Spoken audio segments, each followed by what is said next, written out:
My mother told me we were no longer family. She said it at my wedding. She stood 10 feet from my fiancé, raised her voice so every guest could hear, and declared I was no longer her son. This was not a surprise. It was an inevitability. The fight started 3 weeks earlier in a sterile lawyer's office, the day my grandfather's will was read. My grandfather, Arthur, was a carpenter. He was a quiet, hard man who smelled of sawdust and old coffee. He was the only man my mother, Catherine, ever listened to, or at least the only one she ever feared. She and my uncle Marcus sat on one side of the polished mahogany table. They looked like vultures in expensive suits. I sat on the other. My fiancée, Maya, waited outside. My mother insisted this was a family-only meeting. The lawyer, Mr. Harrison, cleared his throat. He read the preamble. Then he got to the distribution. To my uncle Marcus, Arthur left his portfolio of stocks. Marcus smirked, checking the ticker on his phone. To my mother, Catherine, Arthur left the large family home, its contents, and the surrounding land. Catherine let out a long, satisfied breath. She had won. She always won. Then Mr. Harrison looked at me.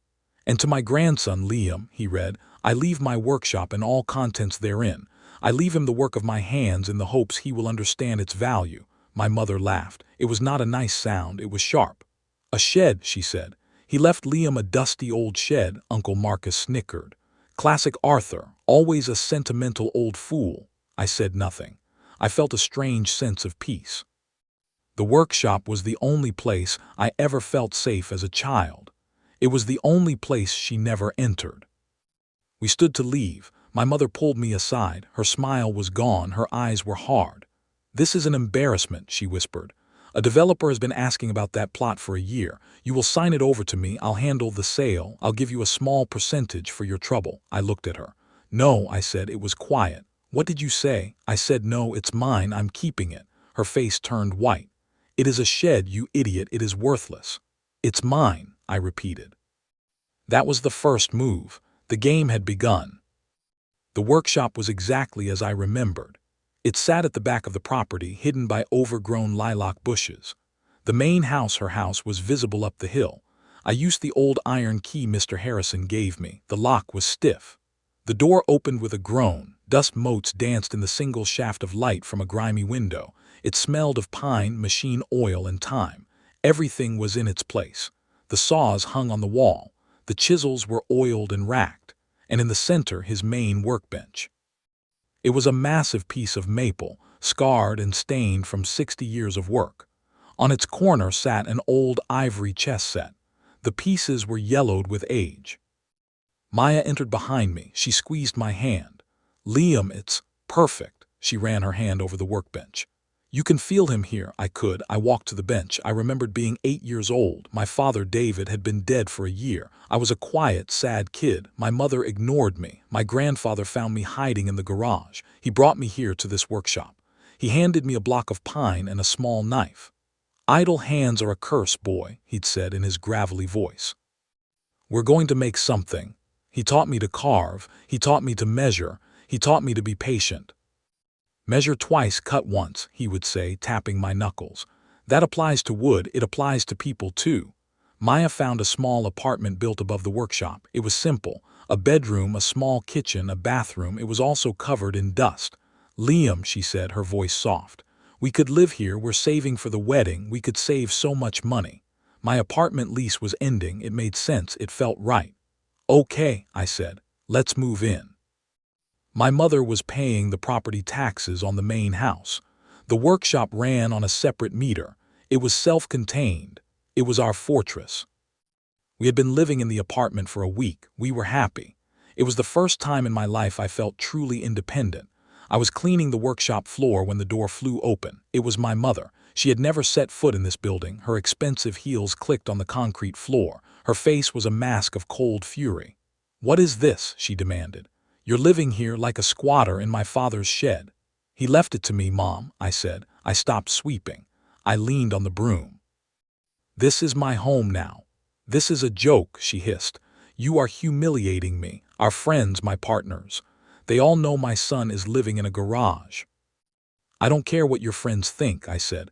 I'm a carpenter. This is a workshop. It suits me. Her eyes narrowed. I told you, I have a developer ready to offer $500,000 for this plot. They want to tear this down and build condos. I'm not selling. You are, she said. It was not a request.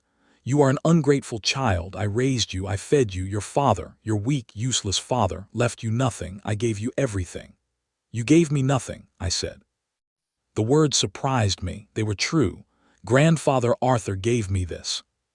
She slapped me. The sound cracked in the quiet room. My cheek stung. I did not flinch. I just looked at her. Your father was weak, she spat, and you are just like him. Arthur only kept you around as a pet, a project. He pitied you. Now you will sign the papers. No, her face contorted. You will regret this, Liam. You will regret ever crossing me. She stormed out. She slammed the door so hard dust fell from the rafters. I stood there for a long time. I touched my cheek. It was the last time she would ever touch me. Maya and I were planning our wedding. We did not have much money. My mother had controlled every aspect of my finances, managing a trust my father left. The trust ran dry on my 25th birthday, a coincidence, I am sure. We found a beautiful public garden. We could rent it for a few $100s. Maya loved it. She was a landscape designer. She said she could make it look magical. We kept the guest list small. We sent out simple, cream-colored invitations. We sent one to my mother. We sent one to my Uncle Marcus. A week later, the invitation came back.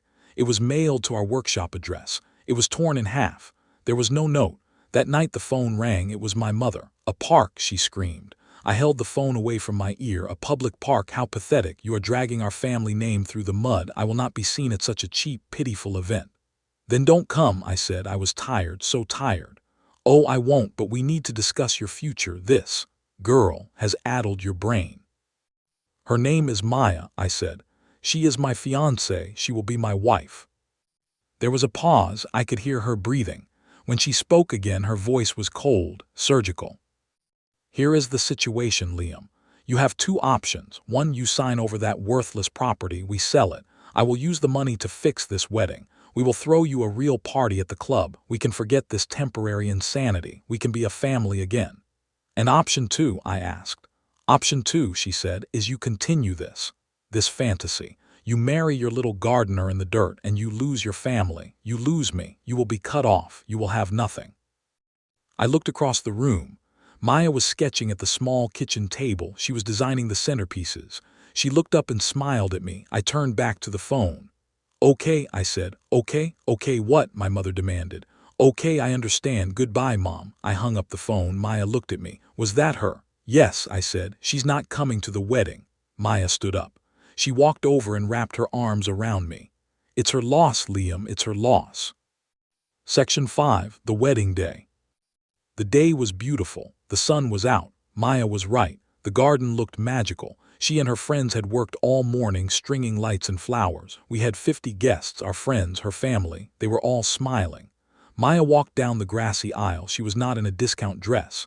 She was in a simple, perfect dress she had found at a vintage shop. She looked like an angel. I had never been so happy. I took her hands. The officiant began to speak. And then I saw her, my mother. She was standing at the edge of the garden. My Uncle Marcus was with her. They were not dressed for a wedding. She was in a black pantsuit. Marcus looked bored. My mother started walking toward us. She walked right onto the grass. The guests turned. The officiant stopped talking. Mom, I said, my voice was tight. What are you doing here? I came to see, she said. Her voice was loud. It carried across the lawn. I came to see what my son traded his family for. She looked at Maya. Her gaze was filled with contempt. This pile of weeds and a girl in a second-hand dress. Maya's face paled. Her hands trembled in mine. Please leave, I said. My voice was low. You are not welcome here. Not welcome, she laughed. I am your mother. I am warning you, Liam. This is your last chance. You are embarrassing me. You are embarrassing your father's memory. He would be ashamed of you. My father would have loved Maya, I said. My voice shook, but it was loud. My father would have been ashamed of you. That was it. The mask cracked. Her face twisted into a snarl. You ungrateful whelp, she screamed. You choose this. You choose her over me, over your blood. She stepped closer. Fine, you want to be poor, be poor. You want to live in the dirt, but you do it without me. She looked around at our guests. I have no son. As of this moment, Liam, you and I, we are no longer family. Do you understand me? I looked at her. The woman who raised me. The woman who despised my father. The woman who hated my happiness.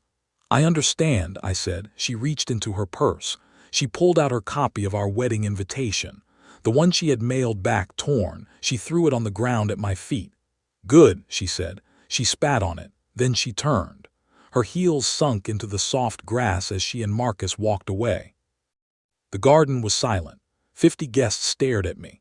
Maya was crying silently. The officiant looked like he wanted to be anywhere else.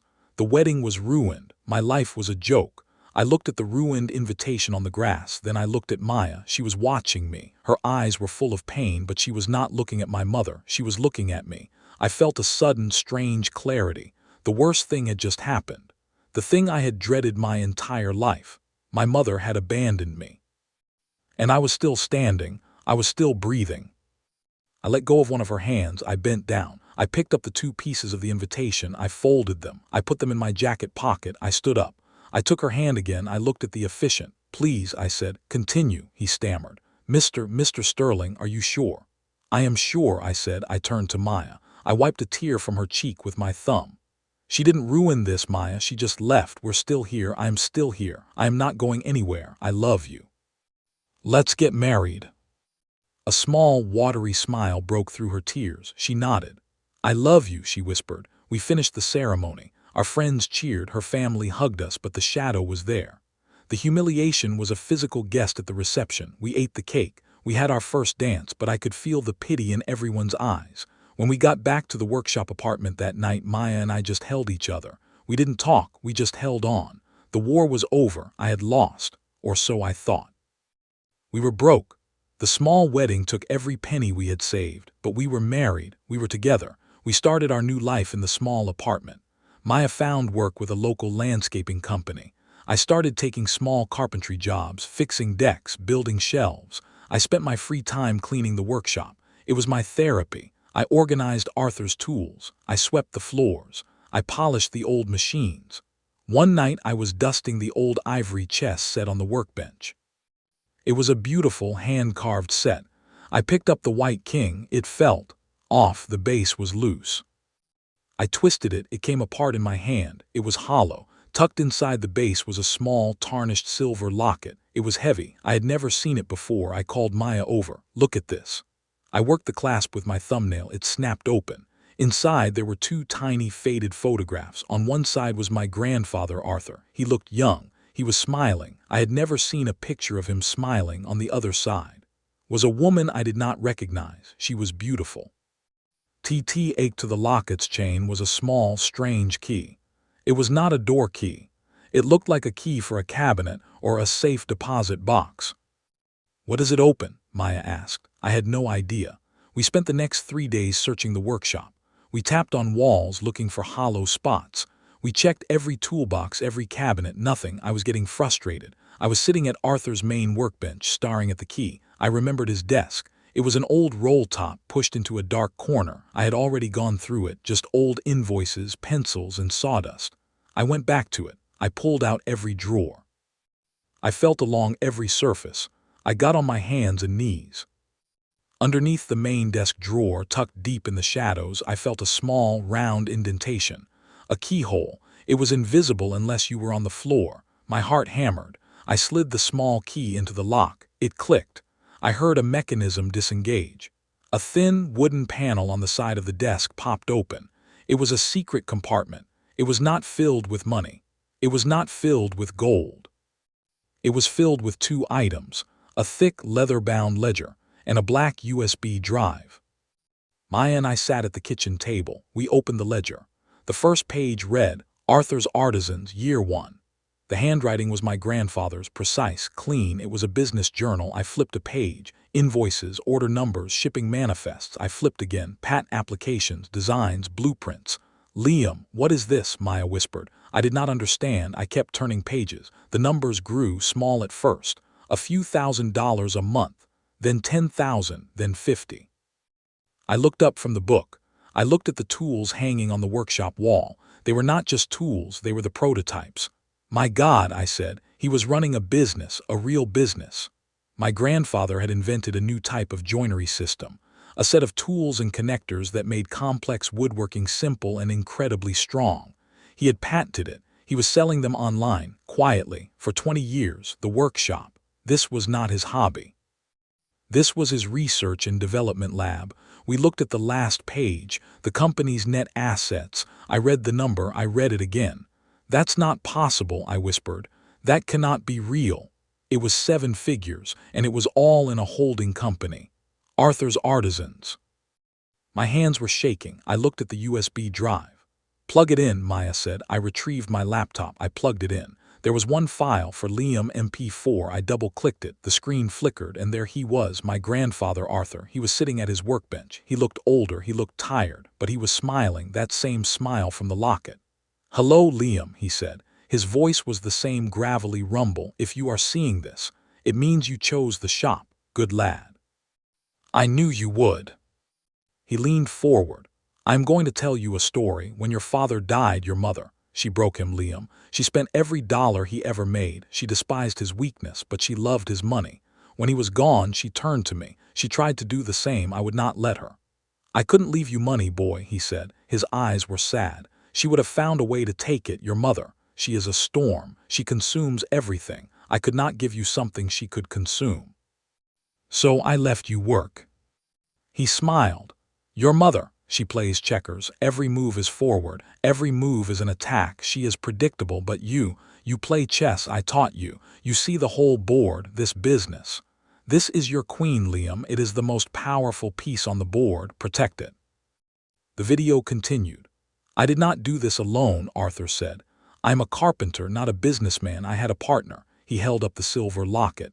"This was Alara. She was my first apprentice. She was brilliant. She built the website. She handled the pats. The woman in the locket, she passed away 5 years ago, cancer. Her husband, Ben, runs the company now.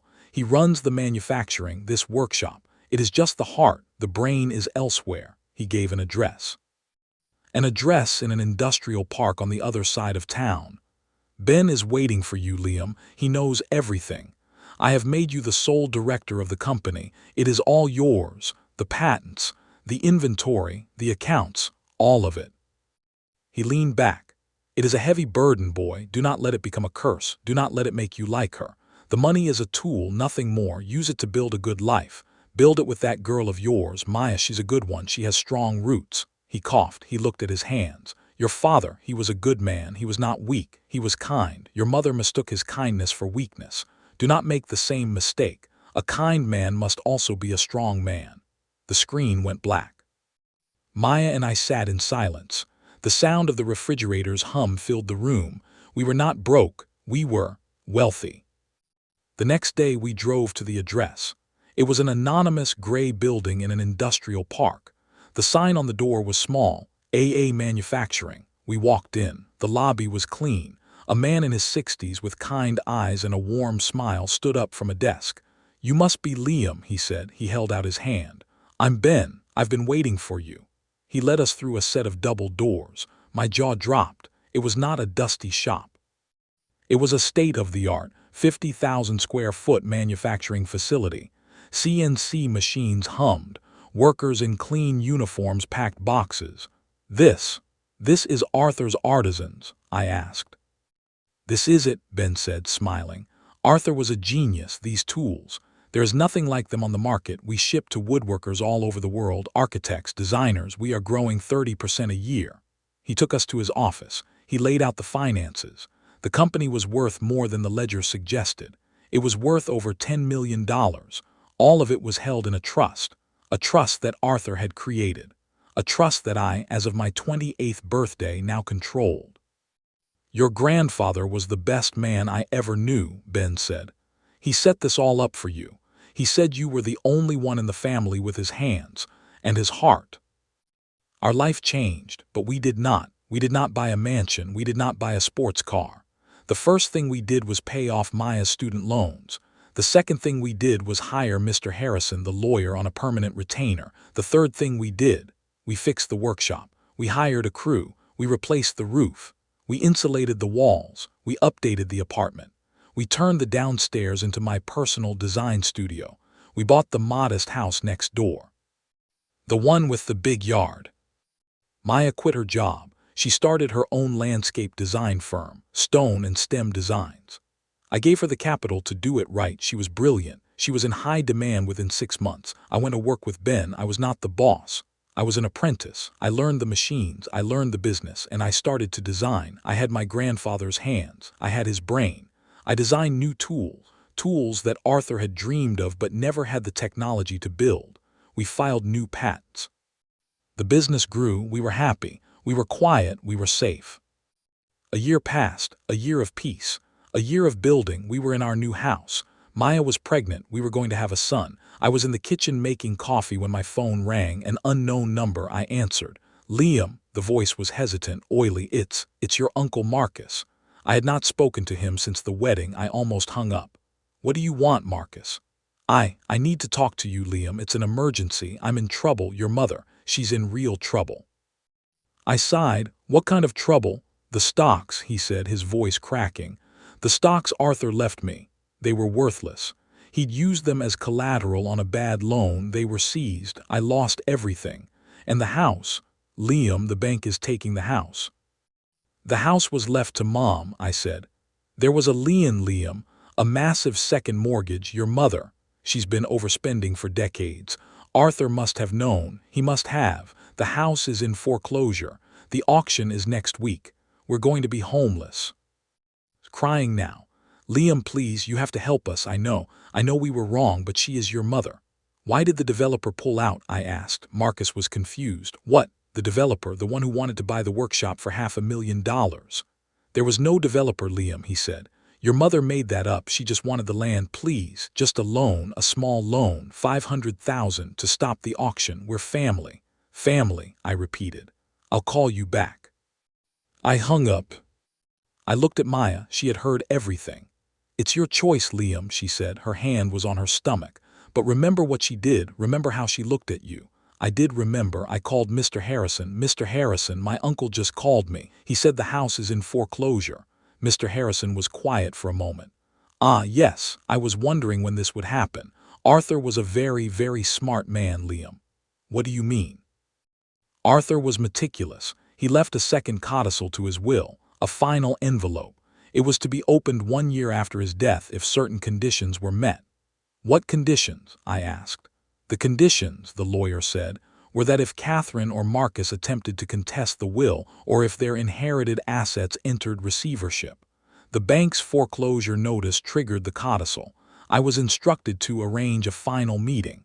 I was just about to call you. Can you be at my office tomorrow at 10 a.m.? Your mother and uncle have already been summoned. I walked into the lawyer's office.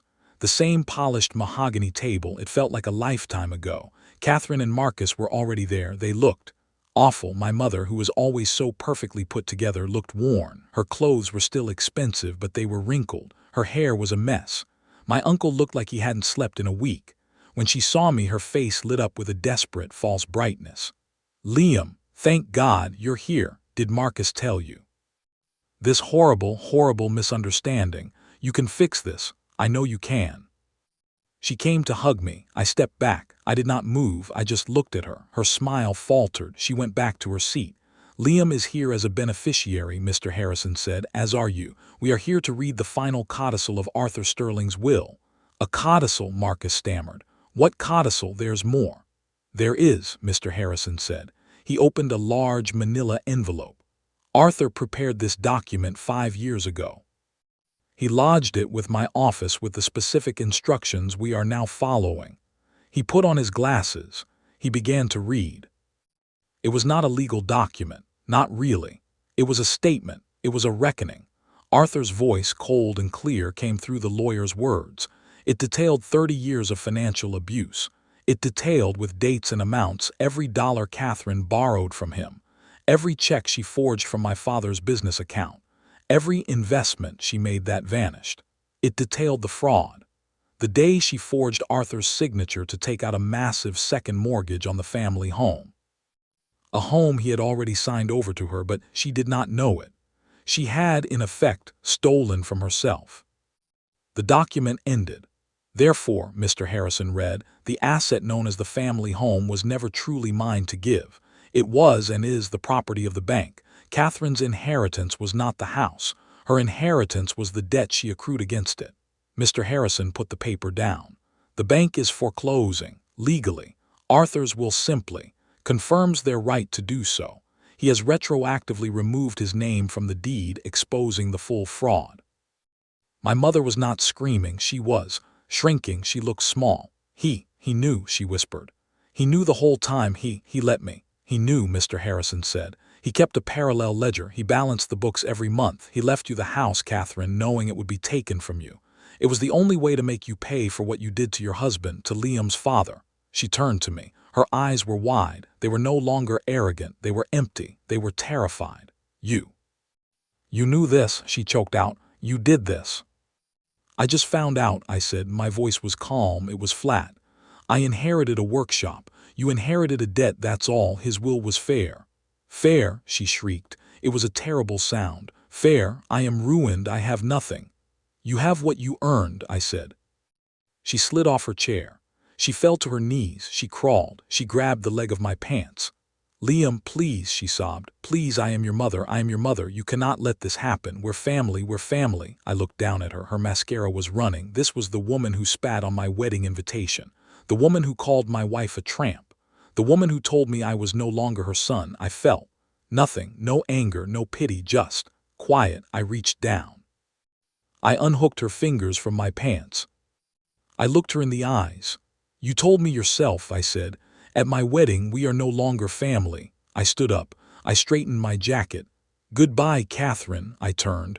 I walked out of the office. I did not look back. I left her on the floor. I drove back to the workshop. My workshop, it was clean, it was bright. The new machines were quiet. Maya was there. She was sitting on the old workbench, sketching in a notebook. She looked up when I came in. She did not ask what happened. She just watched me. I walked over to the ivory chess set. I picked up the white king. I held it. I finally understood my grandfather. This was not a story about revenge. Not really. Revenge is an attack. Arthur did not attack. He simply stopped protecting her. He stopped catching her. He built a fortress for me, and he let her walk off the cliff she had been running toward her whole life. The greatest revenge is to live well. The greatest victory is to be happy. He did not ruin her. He let her ruin herself. 2 years passed. Our son David is a year old. He has my father's eyes. The business, Arthur's Artisans, is thriving. We opened a new facility in Europe. Ben is semi-retired. He is a full-time grandfather to his own grandkids. And to mine, my life is full. It is full of love. It is full of work. Good, honest work. I am in the workshop. David is on the floor playing with wooden blocks. I am at the workbench. I am carving. I am making a small wooden bird. Just like the one Arthur made for me. I hear laughter. Maya is at the door. She is holding a picnic basket. Come on, boss, she says, smiling. Time to feed your crew. I put down my chisel. I pick up my son. We walk out into the garden, our garden, the one Maya built. It is full of life. What happened to her, to Catherine? I do not know. I heard she lives with my uncle Marcus in a small, rented apartment 2 towns over. I never heard from her again. I never reached out. My grandfather taught me that the most powerful move on the board is not always an attack. Sometimes it is building a position so strong your opponent has no good moves left. Sometimes it is just building a fortress your opponent cannot breach. Setting boundaries with the people you love is the hardest thing in the world. It hurts. It feels like you are cutting off a part of yourself, but sometimes it is the only way to save yourself. It is the only way to build something new. Have you ever had to make a choice between the family you were given and the family you wanted to build? Tell me your story in the comments. I read them all.